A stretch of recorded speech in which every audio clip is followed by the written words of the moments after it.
In the name of God, hello everyone, I hope you're doing well. I am Seyyedeh Parsaiyan, an assistant professor of applied linguistics at Zohreh University, Tehran, Iran. The title of our presentation is Enhancing Foreign Language Pedagogy Through Positive Psychology, and today we're going to present the findings of our qualitative inquiry.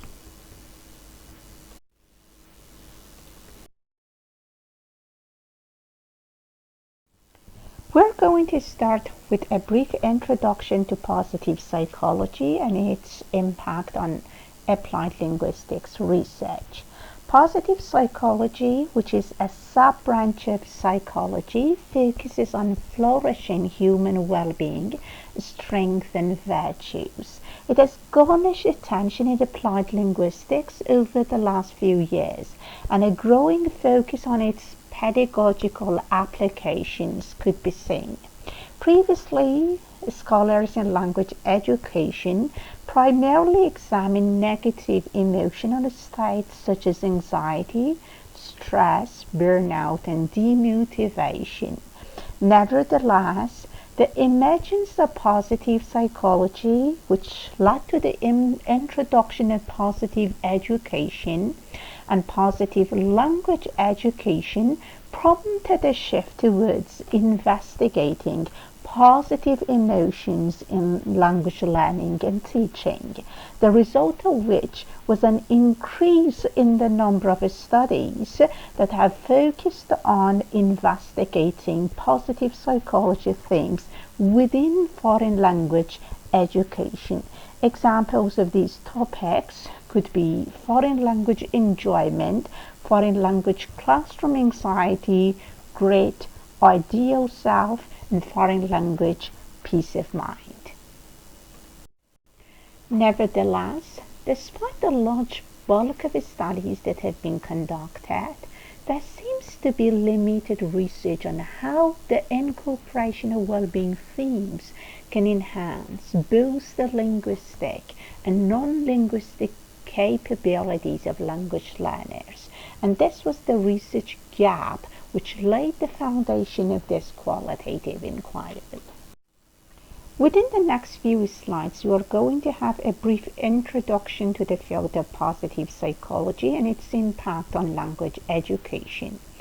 Positive psychology was initially introduced as the study of what constitutes the pleasant life, the engaged life, and the meaningful life in the late 1990s by Seligman.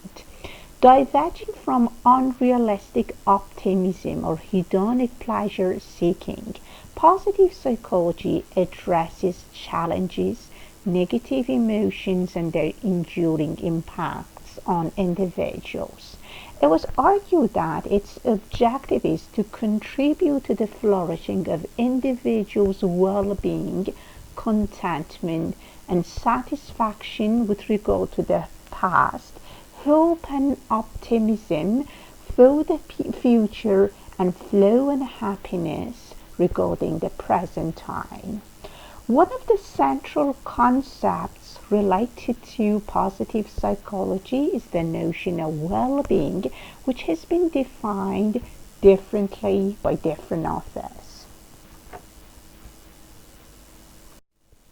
Although consensus has not been reached with regard to the conception of well-being, positive psychology scholars in diverse disciplines have proposed various models of well-being, including PERMA, which comprises elements of positive emotions, engagement, relationships, meaning in life and accomplishment; empathics, which comprises emotion and empathy, meaning and motivation, perseverance, agency and autonomy, time perspective, hardiness and habits of mind, intelligences, character strengths and virtues, and self-factor, and more recently E4MC model, which comprises empathy, emotions, emotional intelligences,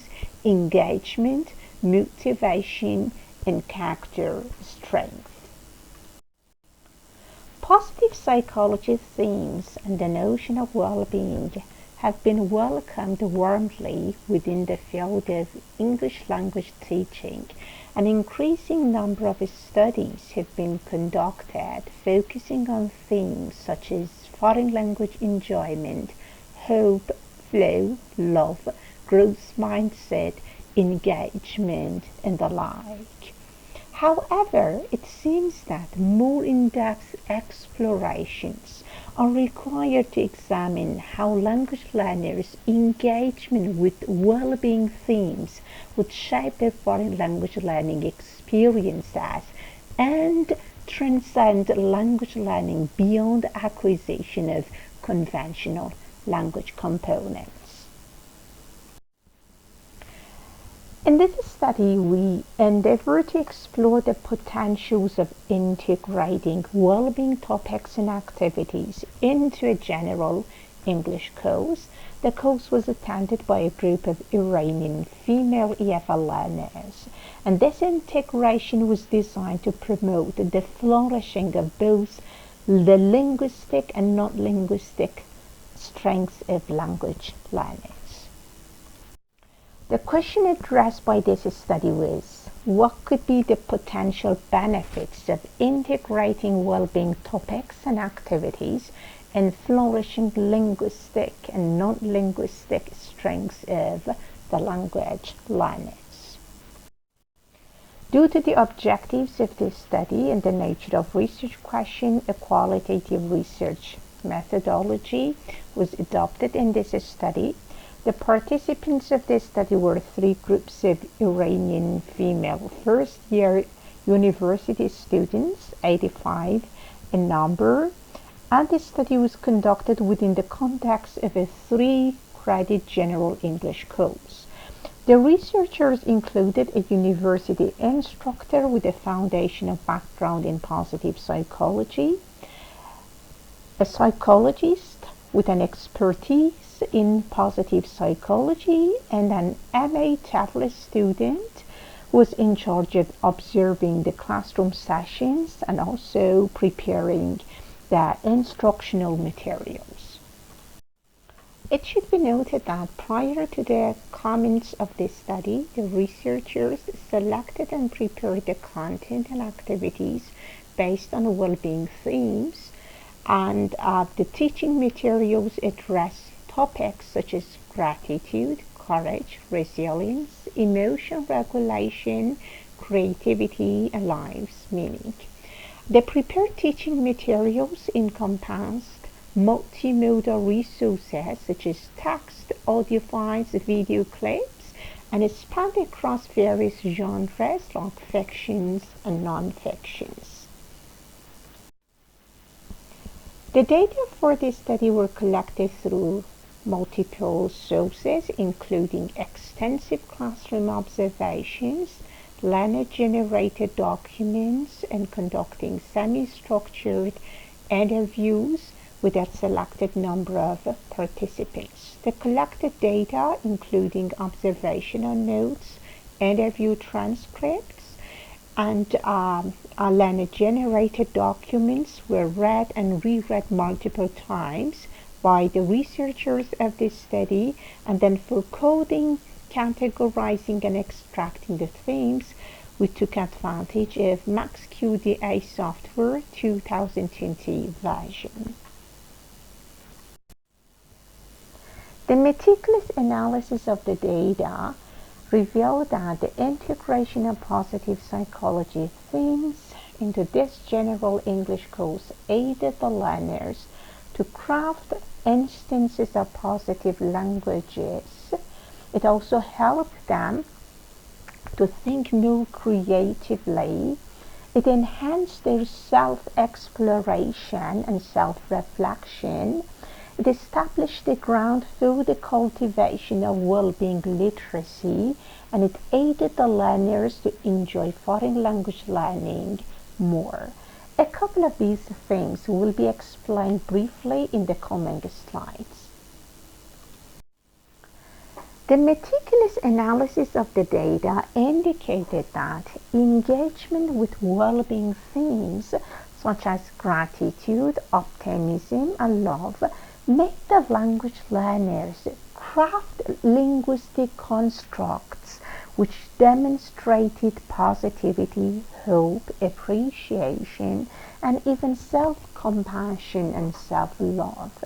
For instance, one manifestation of crafting positive language was observed in the appreciation letters which had been written by the learners. The analysis of these letters showed us that the learners were using lexical choices related to thankfulness, like thank you, I'm grateful for, I appreciate, and I'm appreciative of, to convey the heartfelt feelings and gratitude to diverse individuals, including God, parents, family members, and friends. Okay, here is an example.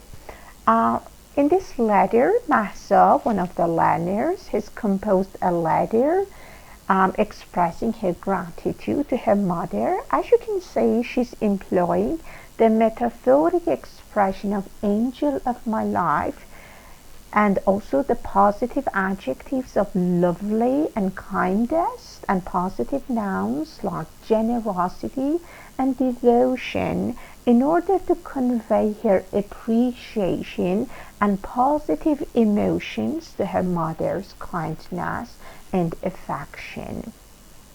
The analysis of similar types of data suggested that engagement with well-being topics may trigger the production of positive language constructions by language learners. And these language constructions, positive language constructions, were characterized by appreciating the positive aspects of life, thinking positively, concentrating on what is going well in life rather than thinking about or dwelling on what is missing or lacking in life, and also recognizing the contributions of others and their love, protection, efforts, and affection. Creative reframing emerged as another theme in this study. Creative reframing refers to the process of looking at a situation, an issue, even a problem from a fresh or innovative perspective. It is recognized as one of the central themes in positive psychology, and it is often associated with cognitive reappraisal and artistic self-expression. Creative reframing in this study was manifested in both creative written documents produced by the language learners and oral presentations made by them in which they displayed their strength and artistic abilities. Here is an example of creative writing composed by one of the learners, Seyyedeh. As you can see, she's starting her letter with the title, Dear Lovely Hardships, and she's ending that with the only survivor, which has been typed in all caps. In this letter, she's appreciating the difficulties and the pains she has faced in her life and the way she's been fighting with them, and she announces that fighting with these problems has made her much stronger than the past, as each of these difficulties has taught her virtuous lesson. This could be an example of cognitive reappraisal, in which in fact, rather than reacting negatively to problems and hardships in life, she is shifting her thought patterns to a more positive view of the situation. This could be an example of creative reframing, which was one of the, in fact, central identified themes in this study. The analysis of the data also revealed that engagement with well-being topics encouraged the learners to take time and reflect on their own behavior. Such self-reflection practices encourage learners to ponder over issues like cognitive flexibility, emotion regulation, empathy, perspective taking, and delayed judgments.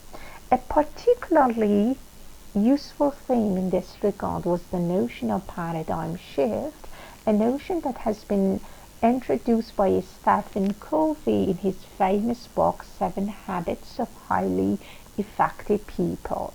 In one of the chapters of this book, which was shared with the students, Covey describes an incident where his anger with a couple of wide, unruly children in a subway turned into affection, empathy, and compassion, having learned that the children's mother had just died.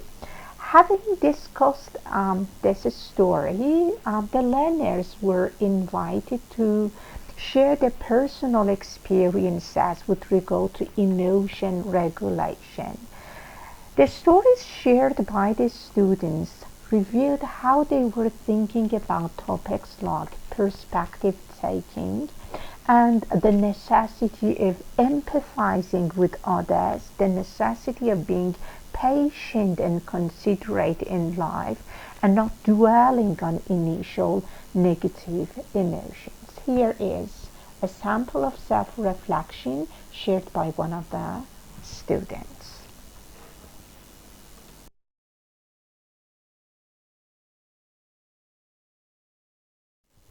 Overall, the findings of this study suggest that incorporation of positive psychology, content and activities into foreign language teaching can help foster a context of positive linguistic self-expression, can facilitate the cultivation of personal strength, can promote introspective self-reflection, can enhance well-being literacy of language learners, and can increase their senses of enjoyment and growth mindset.